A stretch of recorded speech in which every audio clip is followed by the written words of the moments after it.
live in 2 minutes.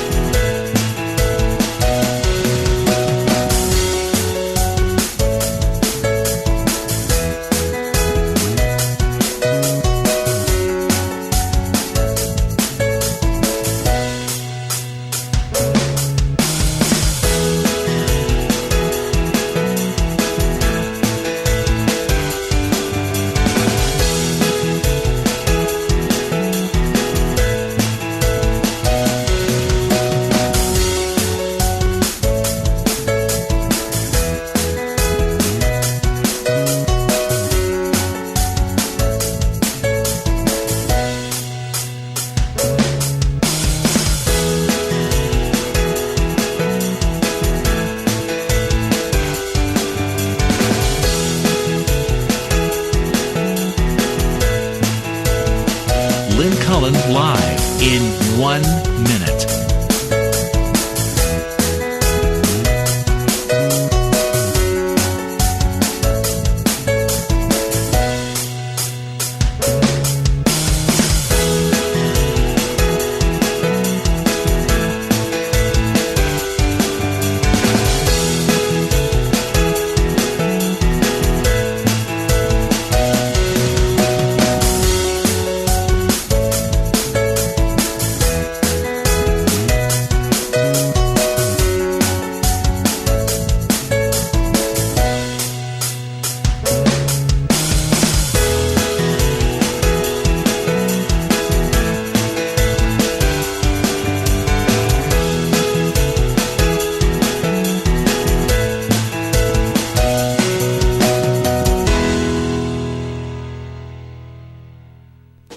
Welcome to Lynn Cullen Live at pghcitypaper.com. Email your questions and comments to Lynn at pghcitypaper.com. Hello? Hello? I'm not on. Well, at least I don't hear me. Okay, wait a minute. Hello? Am I on, guys? Do you hear me? No. Hello? Yeah. There we go. Well, that was an auspicious beginning. Sorry. Hello? Hello, everybody. I know it's not our usual time. It's usually start at 10 a.m. This is 11:30 a.m. on Thursday, the 24th of September. And the reason for our later start, simply that I had wanted to listen to the Pope's address to the joint session of Congress, and since that address was scheduled for 10 a.m., that would have been sort of difficult to do the show and that. So I've seen the Pope. The Pope spoke. I saw it, listened to it, and here I am. And I'm hoping maybe some of you were able to listen and or watch as well. And we might, something the Pope kept talking about is, I wish to dialogue, he said a number of times. So, I mean, ideally, we could dialogue a little bit about what he said, although I suspect that given the fact that we're operating at a time when we normally are not, that we probably have very few people out there, and most people will be listening to this later as a podcast. And so I fear for my ability to dialogue. You can, of course, email as well as call. The show is 412-316-3381 if you want to talk. Boy, did our camera get changed? Because my Lynn Cullen thing isn't up there anymore. That's odd. What's wrong? I think something's wrong. Celine is... Hello? Celine? Yes? Is something wrong? I'm figuring it out. What is wrong? They switched out my board. What? They switched out my board without telling me. Okay, but we're on the air? Yes. Okay, we're on the air. Okay, she's got her own troubles. I'm not going to worry about them.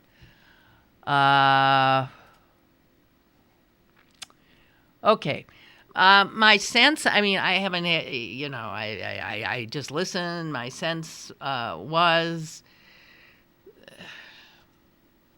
that it will make absolutely no difference at all. That's my cynical sense. That the Congress in that respect is no different from most of us. You go and essentially listen to a sermon, and you resolve all kinds of things during it, and it might last till you get to the parking lot, right? I mean, I just don't see this changing anything.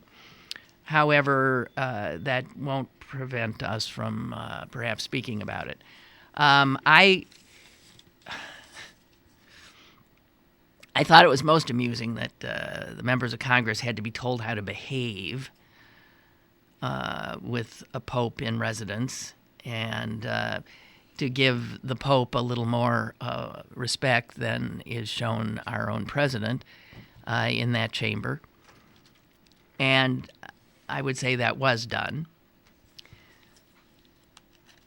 The biggest takeaway I have from what I just witnessed with this historic moment of a pope addressing a joint session of Congress was that our fractured Congress did agree on one thing. They gave a standing ovation to the Golden Rule. If the Pope had mentioned apple pie and motherhood, they would have been up again. But the Golden Rule, he mentioned. And they all stood up and applauded the Golden Rule. So we haven't come to the point where the Golden Rule is a partisan issue. All people apparently still subscribe to treat other people as you would like yourself to be treated. But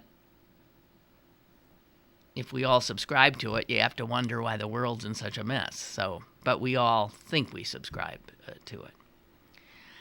I want to note some absences that were there when the members of the Supreme Court came in. They came in a little late. They always do. They're introduced.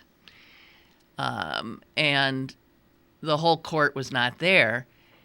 And I would say that mostly the folks that were missing were Catholics.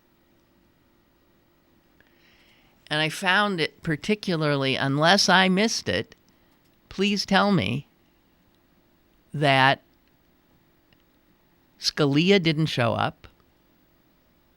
He's very Catholic. Thomas didn't show up. He's Catholic. Alito didn't show. He's Catholic. Right?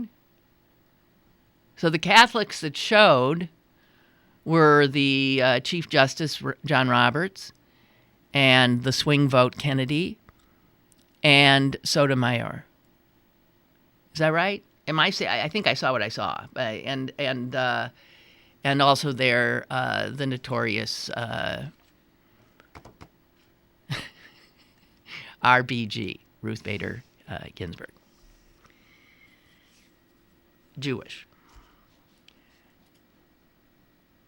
And I do want to say one other thing, but I mean, if I can just imagine, my sense of Scalia is that he thinks he is the Pope. I mean, he thinks he is God's be-all and end-all, the wisest, greatest human on the face of this earth. So he could not probably stand to sit there and treat with respect this guy who just happens to be the Pope, who he disagrees with on so many issues. So I'll give Roberts, and especially Roberts, a salute for daring to show up, knowing that some of what the Pope would say would make him uncomfortable. And I do want one just note of concern that I felt. When Sotomayor walked in, I at first didn't recognize her. She looks awful. I'm worried about her. She was never a thin woman, but she was, I thought, huge. I think she's, I don't know if the court's agreeing with her. She has gained a lot of weight, and for a woman who I know has diabetes, that is not good. I was sort of stunned at obviously they're wearing robes, you can't tell, and by virtue of standing next to that tiny little notorious RBG, Ruth Bader Ginsburg, who's doesn't even weigh 100 pounds, I bet. But Sotomayor did not look good. She just didn't look. She made me nervous. I just had to say that. The other little thing I have to say before we get to the content of the Pope's speech was that John Boehner, Catholic, who had proffered the invitation to the Pope to speak, as he had proffered it to all the other popes who were at the Vatican when he was in a position to make such a invitation. This one did say yes, and Boehner looked, before the Pope started speaking, Boehner was seated behind him like he would for a State of the Union address, and Biden and Boehner are there, both Catholic, and before the Pope started speaking, Boehner's face is like, he's twisting. I see him like fighting. His mouth is like this. His eyes are like, I thought, oh my God. He was struggling not to start weeping. I'm an easy crier when something is momentous. I cry. I'm so moved. But I can't hold a candle to Boehner. He was, and he lost, of course. He lost. As soon as the Pope starts to talk, his tears are like, he's mopping. He's going for his handkerchief. He's mopping his eyes. He's blowing his nose. And throughout the speech, it kept happening. So Boehner sobbed through the entire thing, which is actually endearing. I don't usually like the guy, but I love it when he can't stop crying.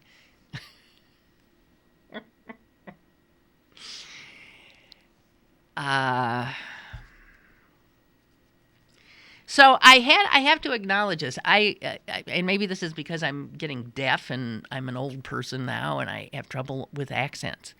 But I really had to work at understanding the Pope.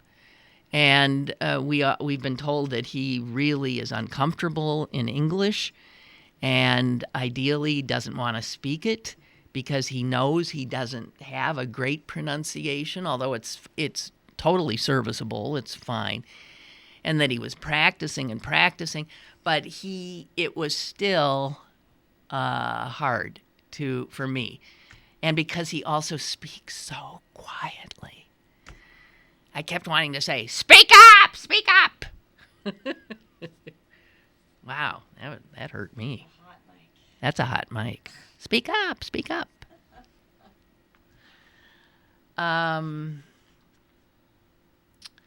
So I don't know. During it, I just kept writing down notes, and I reminded myself how when I was a reporter, I was really a lousy reporter because I could never keep up with notes. I would start like this, and by the time I got to the, trying to write down the end, I was already listening to something else, and so I forgot what the end. I have all these beginnings of sentences is what I've got, and then dribbling off into nothingness. He pretty much touched on everything that we know him to have spoken of in the past. He used as a framework to, I think, bring us all in. The fact that he was in the United States, he took 4 Americans as indicators of the best of representative, I think, of the greatest of what America can be. And the Americans he chose would curl the hair of any straight-haired conservatives out there. Because the 4 Americans he chose to represent the greatness of America were Abraham Lincoln, Martin Luther King, Dorothy Day, and Thomas Merton. Now, only the last two were Catholic, and I suspect a lot of people never heard of Dorothy Day and don't know who the hell she was. She was made a saint, I believe. But Dorothy Day and Thomas Merton, generally speaking, are considered left-wing. Dorothy Day for her social justice work, Thomas Merton for his social justice work and his what the Pope wanted to suggest Merton was an example of was as somebody who worked to bring disparate people together to understand other religions too. But the Thomas Merton Center here is a lefty organization, even often to way more to the left than I. I mean, what passes for proper leftism today, which sometimes leaves me in the lurch. But so in doing that, I don't think the Pope helped himself in terms of Republicans and conservatives thinking that he's actually a commie or something. But I mean, what he talked about what he always talks about, the need to take care of the most vulnerable people in the world. And he always pulls out of that impoverished and children and the elderly. And who's going to argue?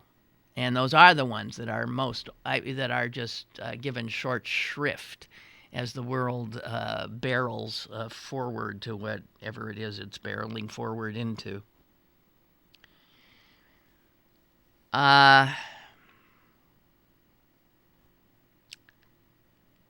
He talked about, the craziness of seeing everything as black and white, as yes and no, as me or you, as my way or the highway. He talked about, of course, I think he called it the challenge of a renewal of spirit of cooperation. Here he is talking to the most cantankerous, ridiculous, supposed legislative body in the world, and he's talking about cooperation, and that how leadership demands that we support one another and respect one another and listen to one another. And he said we must confront every form of polarization. Well, I thought, here you are. Go for it. Because there it is. Polarization. One of the few times they stood up en masse was when you said the golden rule. Yeah, let's hear it for the golden rule.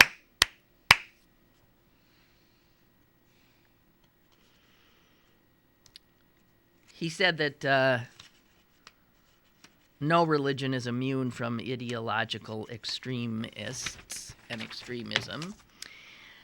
And he specifically, when he mentioned Martin Luther King, specifically mentioned the march from Selma to Montgomery. A member of the Congress, of course, was on that march, almost beaten to death on that march, and that's Congressman John Lewis. But then picking up on Martin Luther King, who's probably, if you don't know anything about him, you do know he was known for saying, "I have a dream." And so the Pope talked about that America is and continues to be a land of dreams. And this is when I thought he was most eloquent. And he said, dreams that awaken what is deepest and truest in us. And that's when you knew he was heading into immigration, because he said millions of people came to this land to fulfill their dreams. And he talked again about how he was the son of immigrants and how everyone here almost is the descendant of immigrants, of foreigners. And he said the people of this continent are not fearful of foreigners because most of us were once foreigners. That shouldn't be something that anybody, but I mean, that might have been a squirm thing for those who don't want to see anybody else come in after they got in, want to slam the door. And he talked specifically about people making their way north. He talked about the refugee crisis in the world, but talked specifically about the refugee crisis here.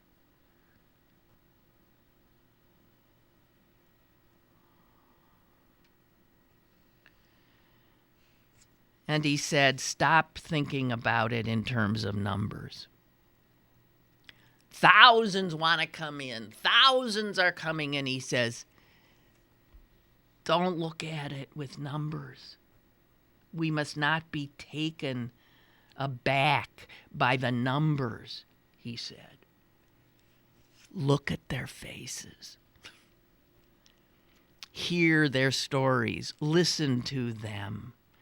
And respond in a way that is human and fraternal. And that's when he said, let us remember the golden rule. So treat those who come to you as you would want to be treated. Well, of course, that is not what we do. And that's certainly not.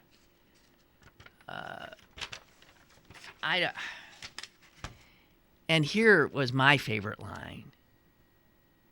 He said, if we want security, which certainly the Congress is all about, we got to secure the United States. If we want security, let us give security. So he was talking about the fact you bring people in, you secure them. You're not getting security by holding people out.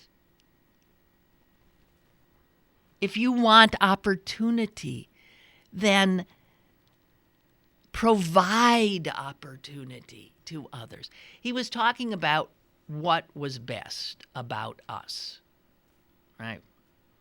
And in large part, what we've lost. He, of course, talked about protecting and defending human life at every stage of its development, which got, finally, some Republicans hooting. But then he turned very quickly and talked about the death penalty, which, of course, would make a lot of people squirm. And he said, no punishment should ever exclude the possibility of rehabilitation and of redemption and of hope. Okay, we've got a call. Hello. Hi, Lynn. Hi. Hey, it's Michael from Polish Hill. How are you? Hi, Michael. It's so good to hear you live again. It's been a long time because it's so hard to have the YouTube or use that crazy app. But hey, I'm probably more deaf than you, but I was sometimes wishing that, my Spanish is okay. I was sometimes wishing he would just have done the speech in Spanish so I could follow it a little better. Yeah. But because I understood when he said Abe Lincoln and Thomas Merton, and then I swore I thought he said Doris Day. And I'm like, Doris Day?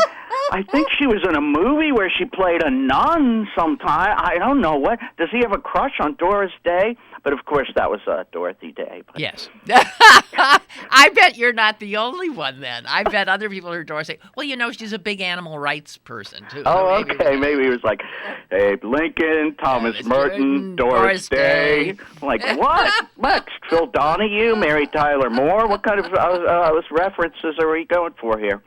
But But a note about Boehner's eyes.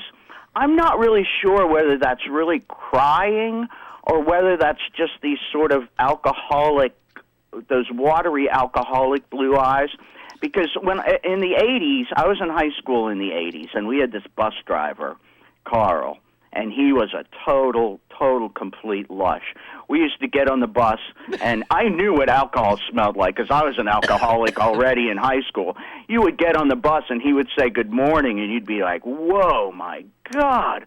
Are you half in the bag already at 8 in the morning? And he's driving a school bus. Yeah, well, it was the 80s. These were different times. Some of my friends in high school that weren't that hip to the smell of alcoholism said, why does Carl always smell like pine needles? Oh, man. Well, yeah, I don't know if it's really crying or whether it's just... All right. But did you think the Pope did a good job? You know what? Coolest Pope ever in my lifetime, that's for sure. Yeah. Well, Heck, you gotta love the guy. I mean, he's a man of the people. He read the book. He practices. He practices what Jesus said. He's a Jesuit, which was, I think the best part of the Catholic family of paternal males. Well, that's the other thing. Somebody mentioned yesterday that the whole day women were relegated to almost invisibility. Really? Well, if you think about it, I mean, it was the Pope, and he was surrounded by his cardinals and bishops and priests. Yeah. And that's pretty much what you saw, is guys. Men. Well, there's not a lot of women Secret Service agents. No. I mean, there's not even very many women even in this Obama administration, really, when you think about it, percentage-wise. But you know what? I want to let you get back to your Pope thing, but there's one thing I wanted to mention. I know this is going to be horrible to say, and people are going to scream, but about these 500 people being trampled and dying in the Hajj. Doesn't it happen every year, practically? Well, this is one of the worst ones, but it happens every year, and every time it happens, I'm just kind of happy. It's called thinning the herd. That's 500 less fucking wacko nut jobs that we need in this world. I mean, really, they're marching to do this thing called the stoning of Satan. God damn, and then they just trample each other and kill each other? Well, go ahead, please, have at it. Fine, I'm fine with it. The less of you, the better. You better leave now. Okay. Goodbye. I'll talk to you later. Goodbye. Now, I thought Muslims were expected, if possible, to make that journey at least once in their lives. So I don't know that those are all whack jobs that are, no. So anyway. But it does seem to have, like ferries go under in the Philippines all the time, and hundreds are lost. Trains derail in Bangladesh and India, and hundreds are trampled at the Hajj. These are like stories that they're just numbing in their regularity. I don't mean to sound ridiculous here. Ansel writes, a couple of things I found funny with yesterday's coverage of the Pope. Number one, CNN ran Cialis ads during the Mass. You mean they broke up the Mass with ads? Even that seems ridiculous. But Cialis ads. Well, now stop and think. What's the demo? What's the demographic? Huh? And number two, after returning from a commercial break, I heard Shepard Smith on Fox say, as you can see behind me, these Catholics can throw a party. During the Mass? Okay, I didn't watch much yesterday. But okay, what else we got here? Chuck writes, a few thoughts. I listened to the Pope, but I had to turn on the closed captioning. Oh, that's what I should have done. Boehner and Rubio were both crying. Boehner was a slobbering mess. Yes, I definitely saw that. especially during the post-address remarks by the Pope outside the Capitol. Oh, I didn't see that. I was en route to here. He was still sobbing after the speech then. Oh, my God. Also, Arizona Republican Paul Gosar, or whatever his name is, said the Pope, he refused to come, right? He said the Pope is acting, quote, like a leftist politician and boycotted the address. He went on to say, quote, if the Pope plans to spend the majority of his time advocating for flawed climate change policies, then I will not attend. Yeah, he did not attend. Also, Republicans did not clap for his comments on immigration and climate change. Well, no. Partisan politics did not take a break today. Not much of one. I agree. And I particularly liked his comment where he said to the effect that when communication between countries ceases, even for the most acceptable reasons, when communication is reestablished, opportunities happen. Yeah, but and maybe he was referring to Cuba there. That was a little Cuba thing. But it's true. When you're not talking, or maybe he was talking about Iran too. When you're not talking, there's no hope of getting anywhere. So when communication stops, you're in a bad place, always. And Ray writes, I like to think of myself as a hardened man, but I would probably burst into humiliating tears if I met this Pope. It's hard to explain the deep unconscious conditioning we Catholics are subjected to. It doesn't take in all of us, but if it does, it is a powerful thing. Well, I got to tell you, I mean, those of us who are not Catholic, many of us find this Pope wow and would be overwhelmed to be able to meet him. But I'm sure for a Catholic, it's a lot heavier than that, of course. Ray goes on to say, I spent some time in my younger commie days on a Catholic worker farm in West Virginia.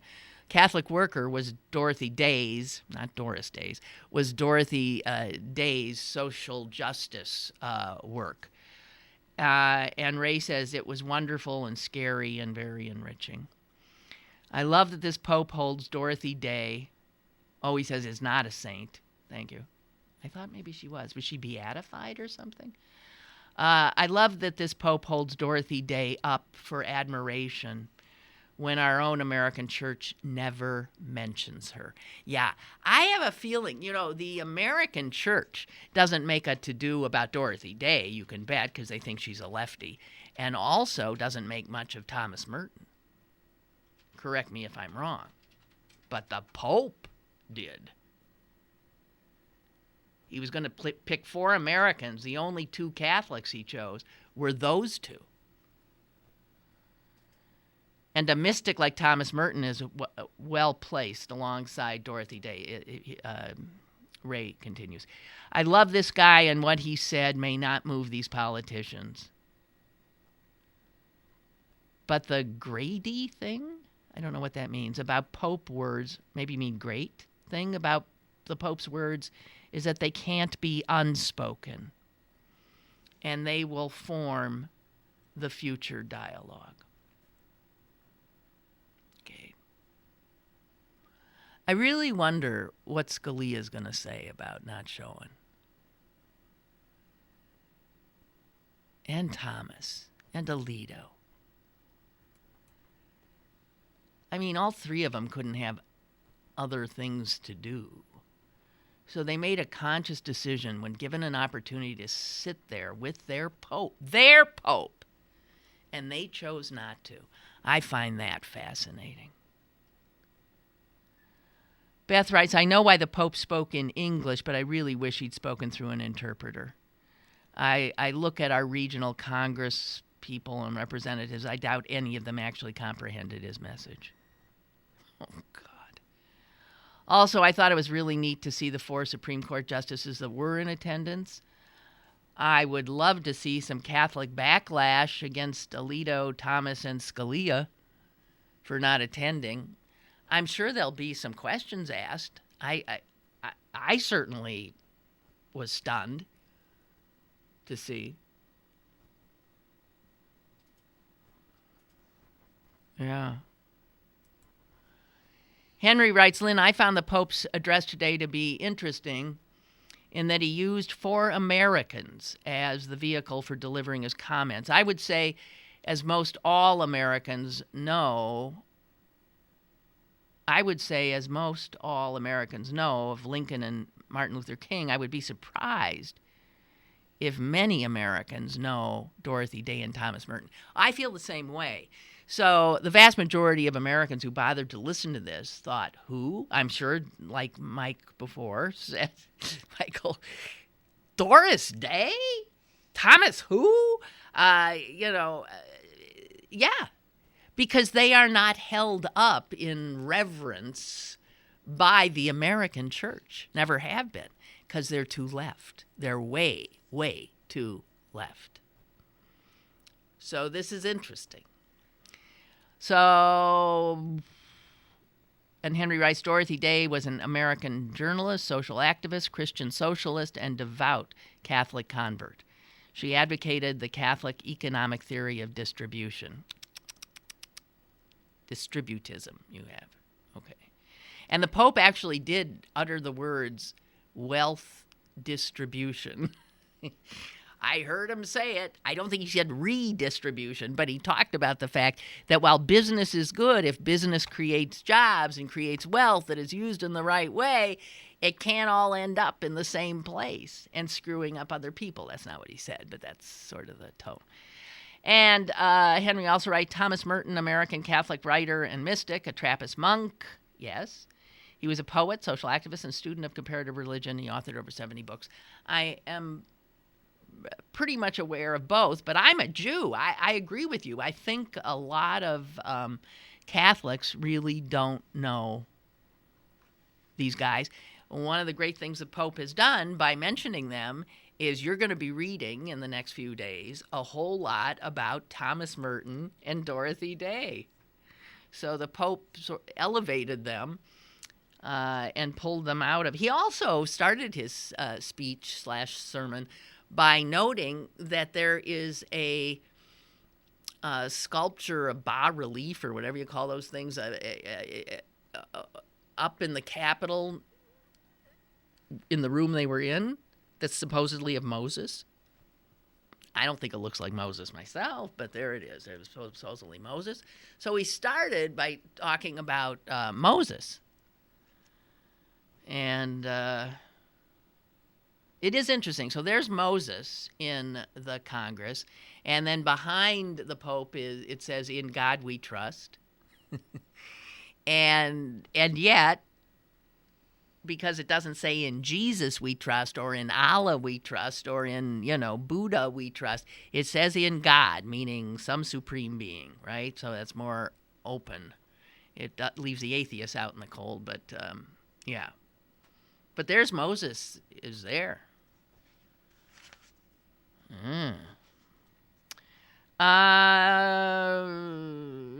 So he did he talked about what he talks about. He talked about, our common home, the earth, and we should stop ruining it.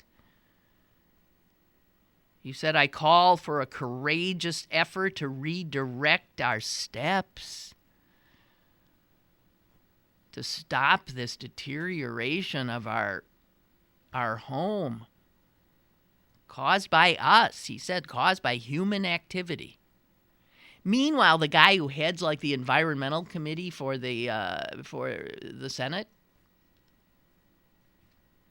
Inhofe, he's the one who brought the snowball. He doesn't believe in global warming, climate change, anything. He was sitting there like this. Oh, my God. So, yeah, he said, now is the time for courageous action. And I thought, yeah, right, well.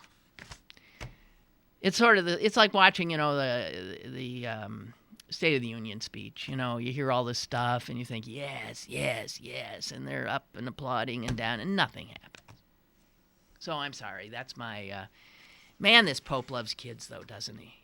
He just, he's all over them.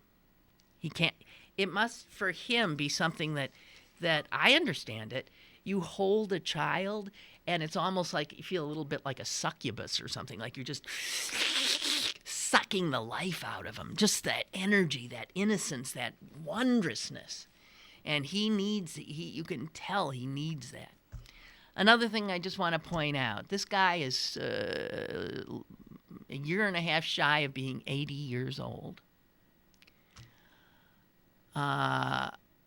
His schedule, what he has been doing for over a week now in Cuba and now here, would be a daunting thing for those half his age. And I just want to say my heart goes out to him, because that position which he holds really doesn't leave him a life, does it? It's like if you agree, okay, I'm now the Pope, you don't, you surrender your life.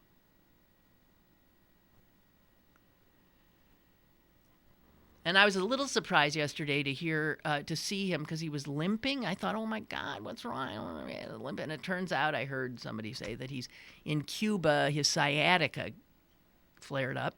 So he's in pain. I mean, if anybody, he's in pain. And he goes from one consequential speech to another consequential speech to another. And then in between, he's got to be the people's pope, and he's got to have, and he's in, and he's out, and he's this, and he's that. And I just want to say, and he always asks for it. He says, pray for me. And you can tell he says it with great sincerity. And if you're not a prayerful person, think of him and care for him. And those of us who really adore him and have since he began, my heart goes out to him. Dorothea writes, I may have missed it, but I didn't hear anything specific to gay marriage nor the role of women in the church. Okay. I agree. I did not hear anything about women at all, or women in the church. At the very end of his speech, he taught, the Golden Rule got a standing ovation. So did the family. He mentioned the importance of the family, and everybody started hooting and hollering. Yeah, like as I said, apple pie would have gotten it too, but he didn't mention apple pie. The family stuff, Dorothea, I think was code for his stance against gay marriage. I think when he talked about family, he said, I cannot hide my concern about the family. And then he talked about reiterating the importance and beauty of family life. That's when everybody got up and started cheering. But I'm thinking, and I'm sure a lot of people were thinking, oh, he said that, and he meant he's not talking about gays there. But he did not specifically say that. That is true. But I do think that was the dog whistle-y thing. But it was not said. And then he talked about the family members who are most vulnerable. So he really pulled, if that was his anti-gay marriage thing, it was pretty, I thought, subtle. And then he shifted immediately that our concern should be with those family members who are most vulnerable, and you get right back to children, but specifically children in poverty, and specifically what he said, children who are trapped in a maze of violence, abuse. Now, when he said abuse, I'm thinking, you could talk about the... But he didn't. Maze of violence, abuse, and despair. And he specifically said, because I wrote it down, their problems are our problems. So I think the family thing was the gay thing, but it was very... Because, I mean, come on. Are there any Americans who don't perceive that two gay people with children are a family? I mean, even if you're anti-gay marriage, you would agree that's a family. You might not like it, but that's a family. Or me as a single mother. Me and my son. Sorry, that's a family. I know there's no father here, and I know there's no husband, but this is a family, because family come in families we know, come in all kinds of different permutations. So he did not say, I have concern about the traditional family. He did not say that. So you can make of that what you will.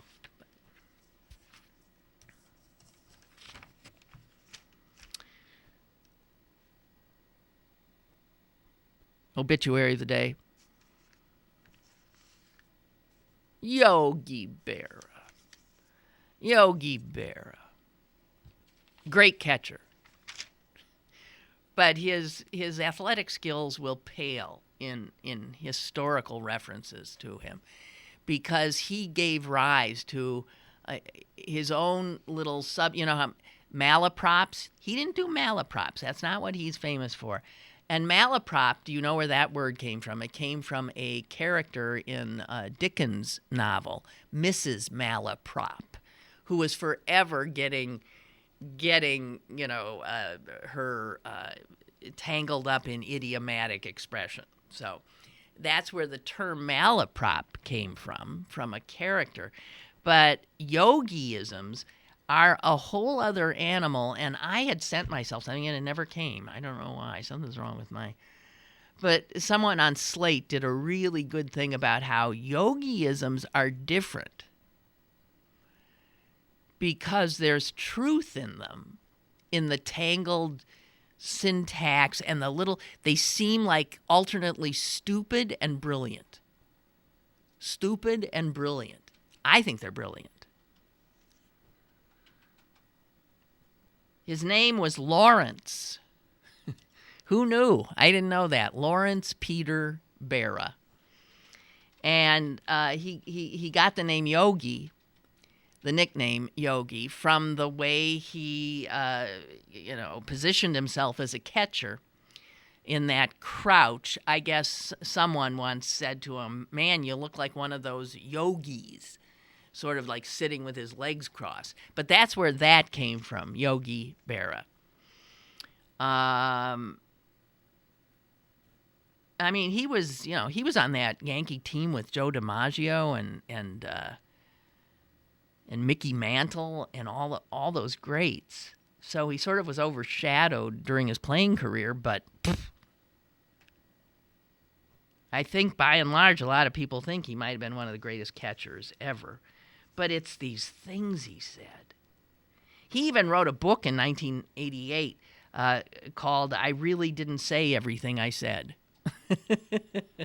which is true.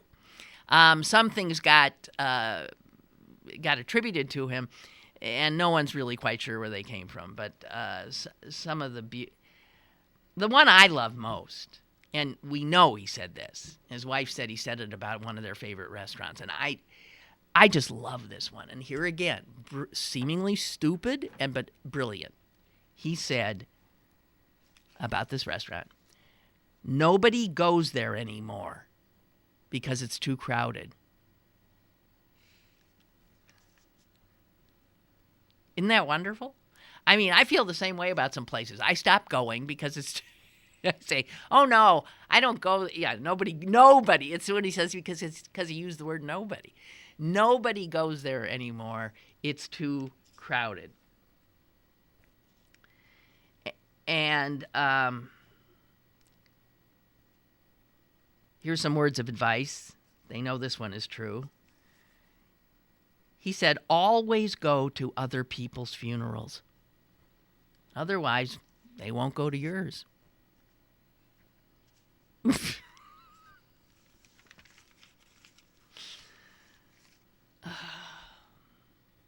The one that isn't sure about is it ain't over till it's over. But it is believed if he didn't say it exactly that way, he said essentially that, and it was in regard to right about this time of year, and I think it's when he was managing the Mets, and I think they were in a playoff race, and it wasn't looking good, but he said, it ain't over till it's over, or something to that effect. And another great favorite Yogi Berrism is, when you come to a fork in the road, take it. I love him.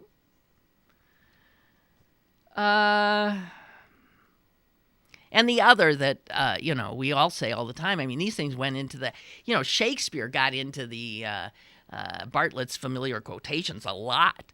But Yogi Berra's got to be in there a lot, too, and that takes some doing. It's like deja vu all over again. Huh? You can observe a lot just by watching. If people don't want to come out to the ballpark, nobody's going to stop them. It's like, wait a minute. If people don't want to go to the ballpark, nobody's going to stop them. Okay. And I love this. Baseball is 90% mental. The other half is physical.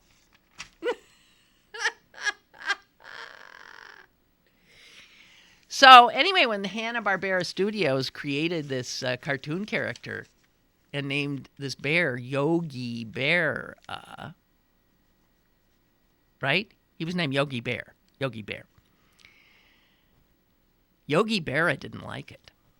It was in the 50s, right? He sued him. He didn't realize it was a great compliment. And the studios refused to say that they named him after Yogi Berra. They said, no, it just happened. But it's been pointed out, there's no way it would be Yogi Bear if Yogi Berra was not already a big cultural figure. And I guess Yogi Berra eventually dropped his suit, and we have Yogi Berra and Yogi Bear. Dorothea says, the Pope again, sorry for that. Forgot to mention, being a senior citizen, I really liked his comments about the elderly and the retired, and specifically mentioned the wealth of information and experience older people offer. I love that. Yeah, me too. And she says his security detail must be having fits. Yeah, well, that's always the case, though, with him. I pray for him. I mean, that, because, I was thinking the worst thing could happen. I mean, I don't even want to say it. I don't want to say what I was thinking. It's not that someone hasn't tried to kill a pope before, right? But in our crazy country, this is just, the idea is so scary, given that it only takes one.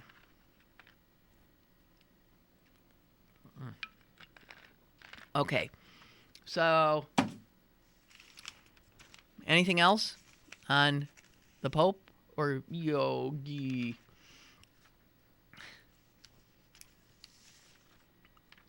I just want to say, so this Volkswagen CEO has resigned.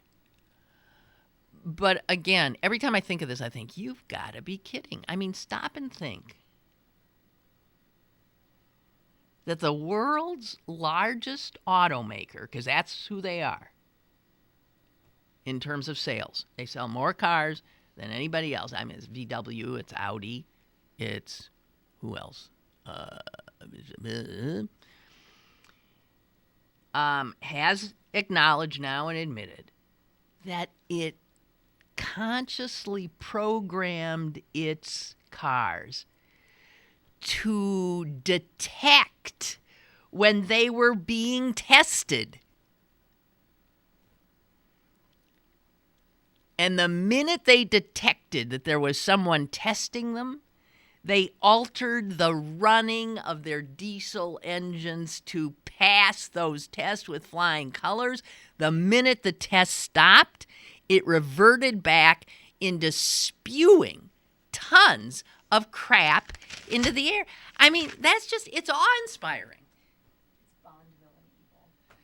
So, wouldn't you know that the Wall Street Journal today, in its editorial, And I had the Pope's speech came on when I was reading it, so I had to stop. But the Wall Street Journal says, yeah? So what else is new? The Wall Street Journal says, let me see if I can find exactly where this was. Okay, well, here's the Wall Street Journal. According to the EPA, a software switch senses whether the car is being tested based on various inputs, including position of the steering wheel, vehicle speed, duration of the engine's operation, and barometric pressure. And these inputs precisely track the parameters of the federal test procedure. Okay, under normal driving conditions, the switch activates a separate engine calibration. So if the car's you're just normally being driven and not tested, it runs in an entirely different way, and it is polluting, really polluting. The minute it gets tested for polluting, it turns to this other. Brilliant. Here's the Wall Street Journal. In other words, the cars are electronically programmed to produce compliant emissions results only during emissions testing. Once back on the streets, they spew 10 to 40 times as much emissions as are allowed under U.S. law. But then the Wall Street Journal tells me something I didn't know, and I'm going to assume they do know what they're talking about. Defeat devices, that's what they call these, defeat devices, are not new, nor are they a new diabolical German invention. Mechanisms that deactivate emissions controls may actually protect vehicles against damage. But if manufacturers use them, they are required to disclose to regulators that they are present. That's what VW didn't do. So they apparently, other cars sometimes do this kind of thing. And it says that 2 decades ago, General Motors had to cough up $45 million in fines for installing these same kind of devices in nearly 500,000 cars that overrode carbon monoxide controls. So GM did it. In 1998, 7 American manufacturers of heavy-duty diesel engines, including Caterpillar and Volvo Truck, also settled federal charges of implanting devices that disabled environmental controls. They settled for $1 billion. Then, of course, the Wall Street Journal, which is always on the side of business, says this. What regulators don't ever explain is that these devices serve a functional purpose, which is usually to increase performance and fuel efficiency. So this is where the Wall Street Journal now says this of the evils of the EPA's emissions requirements. The EPA wants to pretend that emissions regulations are a clean, free ride. Until now, VW, which advertised its environmentally friendly and powerful engines, was in on the charade. And then they go in to say that they think that Volkswagen's device was intended to boost fuel economy and torque, which are 2 big draws of modern diesel cars. But once you design an engine to burn more efficiently and therefore emit less carbon, they also have less get up and go. That's what they say. I don't know. They say VW deserves to pay for any intentional wrongdoing, But the rest of the industry and the country need to know whether this is the great deception that the EPA alleges or the kind of well-known regulatory trade-off that's being harshly punished for the first time. I don't know. But it is interesting to know that these devices are not necessarily new, because I did not realize that. Okay.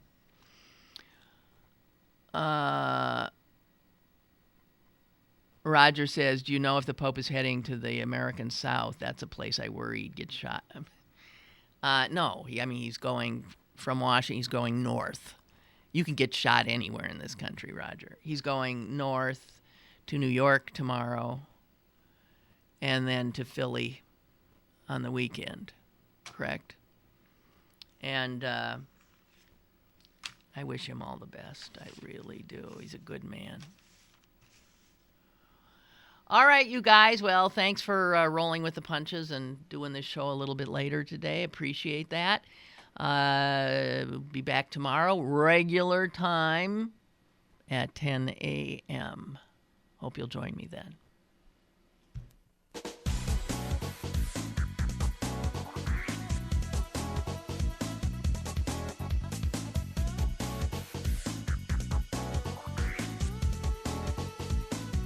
Lynn Cullen Live, Monday through Friday from 10 a.m. to 11 a.m. and archived at pghcitypaper.com. The opinions expressed on Lynn Cullen Live are those of the host and do not necessarily reflect the viewpoints of Pittsburgh City Paper, Steel City Media, and its advertisers.